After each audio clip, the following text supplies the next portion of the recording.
We are rolling. Well, good afternoon, good morning, whatever time of day you are tuning in. This is another episode of Conversations with Crystal, and I have my daughter's absolute favorite teacher. Granted, she's only been in school for only most of her life, her almost 3 years on Earth. But hello, Miss Niqui, Miss Shuryce Hill. Which name would you like to go by for the Which purposes of today? year? Miss So, Niqui. Awesome. Well, and that's how everybody knows you. So Miss Niqui is certainly a gem in the life of the Everett family. I remember coming to St. Mark Center of United Inner City Services, the original location off of 12th and Garfield. And I remember when we came in for our visit, and you and Miss Vera even had little Mozzie there. And just really, you truly made us feel comfortable with what we were about to experience. And it's been great ever since. Mari's been with you since she was 2 months old, and now she's going on 3. For the last 2 days, she hasn't stopped asking about her birthday. It's been a lot. yes, that's So is it my birthday yet? Every 10 minutes. So that is a joy. So welcome, Miss Niqui. thank you, thank you. Excited to be here. So excited to have a conversation with Miss Crystal. So how are you? I am doing great. And so, really, what I wanted to have a conversation. So, just the essence of all these conversations are centered around education, in Mhm. its various forms. And so, you, as an early education professional, as a teacher, I really just wanted to get your perspective as a person who is in the classroom, who's with the babies all the time. And I know clearly over the years you've distinguished between, you're not a fan of the professional development days, not because you don't want to be a better practitioner, I will make that disclaimer, but you are more Just of, a I want to little be with picture. my babies and with the little people. So just to get Absolutely. started, if you want to finish the phrase education is. So for me, education is pretty much the way I sum it up is the foundation of life. The way, if the breakdown of it is to educate is to teach, and to be educated is to learn. So education is the foundation of everything. Every minute is an opportunity for education, and that's a lot of the reason why I decided to become an educator. I always thought that maybe I'd go into elementary education, Mhm. but I found that there is a very real life in early education, and they are just as ready and eager to learn and develop and grow just as well as the older children. So the little people for me is where it starts. Absolutely, absolutely. So even when you Sorry, think about, say that one more time. this saying sorry about my background Oh, no, noise. no, you're good. We can, well, I guess I can't edit that part out, but I can come back for a second. But so when you talked about that, was education kind of leading you to where you are now? And you said elementary education at one point. Maybe why didn't you decide to pursue elementary education? Or just, and even kind of talking about your personal past. So I know you graduated from So Northeast High School. Shout out to um, KCPS there. And so just kind of your educational experience, maybe some teachers that were impactful for you.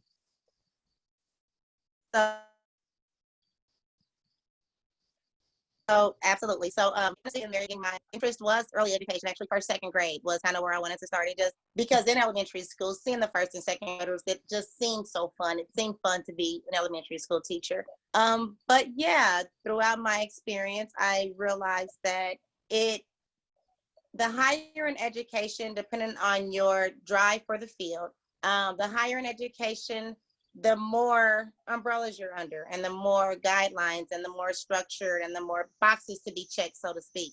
And so, with that element, it kind of takes away from the internal reasons why, if that makes Mm-hmm. sense. And Oh yeah. so, for me,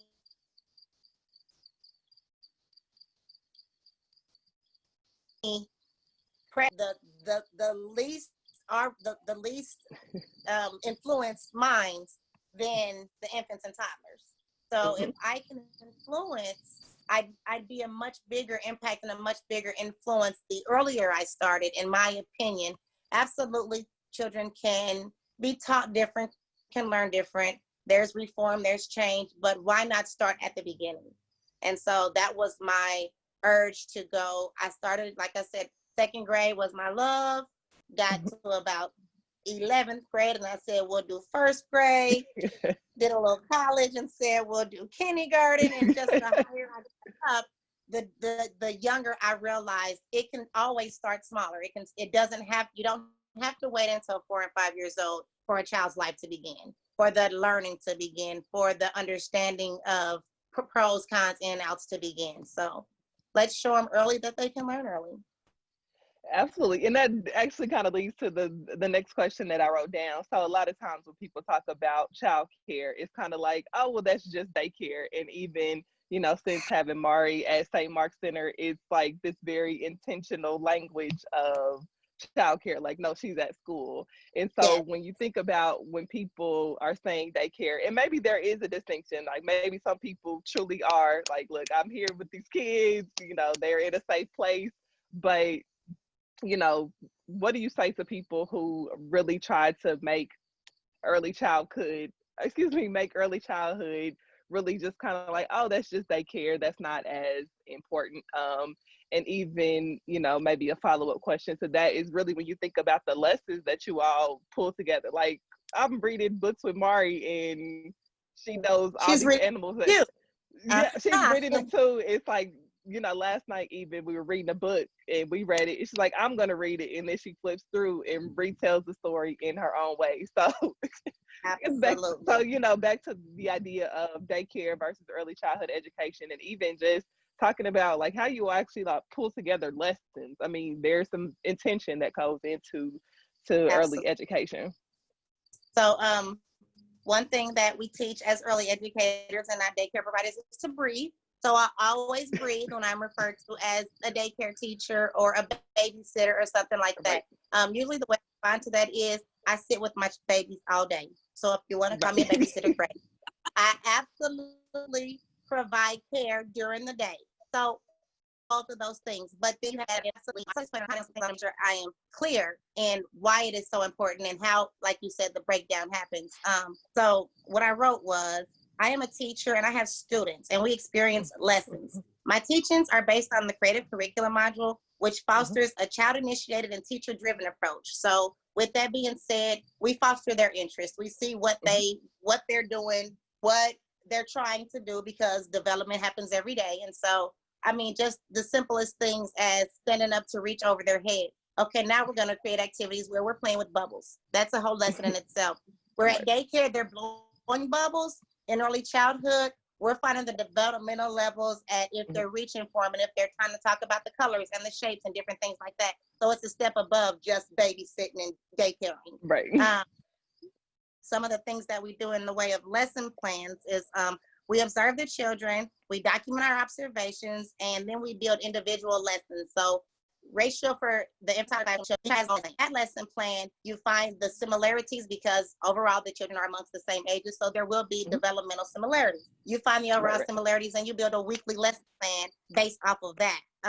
We encourage the children to understand what it is to ask a question. We define the difference in empty responses and responding to a question, having open-ended conversations, different things like this. We encourage the children to use their voice. We make it very understandable and that you matter. So one thing you will always know is that this group of children came from Miss Niqui's classroom because they stand up for what they believe in. They said about reading the book, they'll tell you, no, thank you, I can do it. And that's another thing that you don't see in daycare.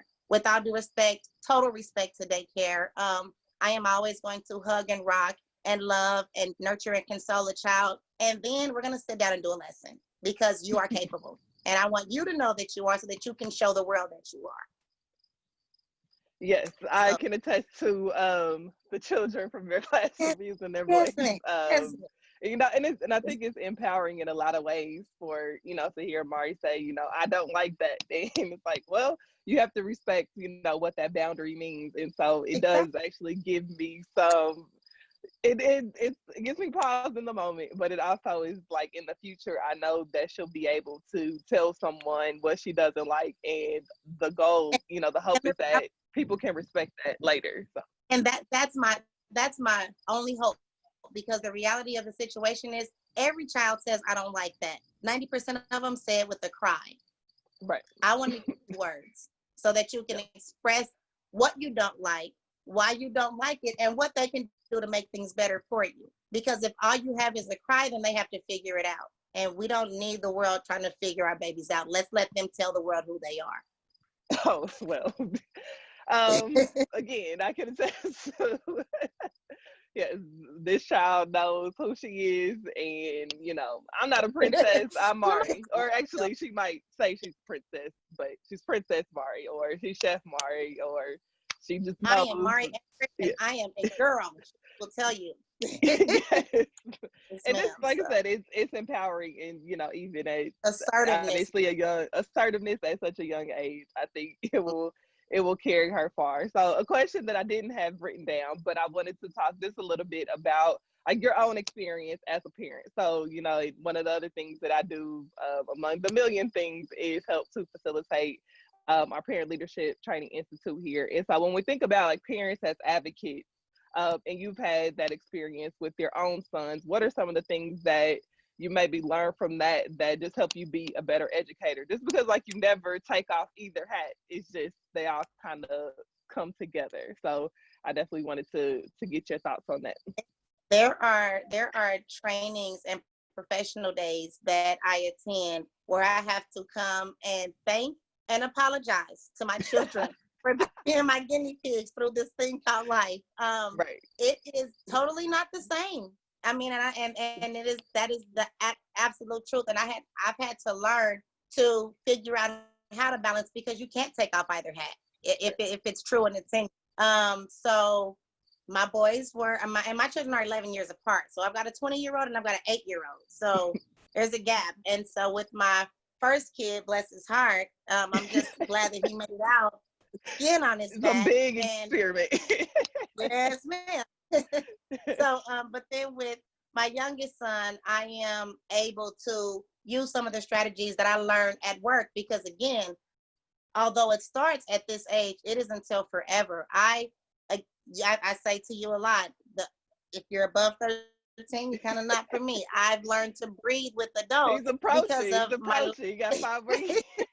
Hey, it's real. So I've learned to better acclimate myself with adults because of the trainings that I've learned, and I teach my little bitty people. I've learned to be a better listener for my youngest son when it comes to his academics and different things like that.